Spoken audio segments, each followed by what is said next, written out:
This is a machine that beeps. We call it a metronome. People hate it. I understand this completely. I mean, listening to it is about as pleasant as eating a bowl of ground glass. But we keep it around for a reason.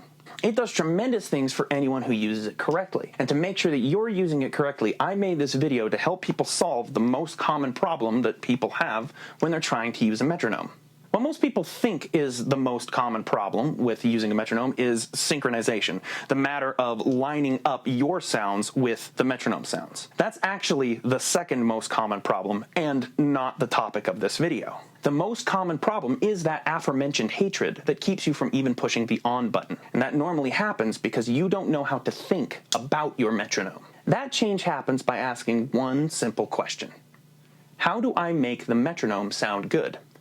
I'll say that again. How do I make the metronome sound good? Believe it or not, a metronome is not there to help you stay steady or keep a beat or even teach you how to have a good time. It does all of these things, certainly, but it's not its primary function. Its primary function is to teach you how to play with someone else, how to line up your sound with an outside source. That's never going to happen unless you start treating it the way it needs to be treated. A metronome is not just a machine that beeps.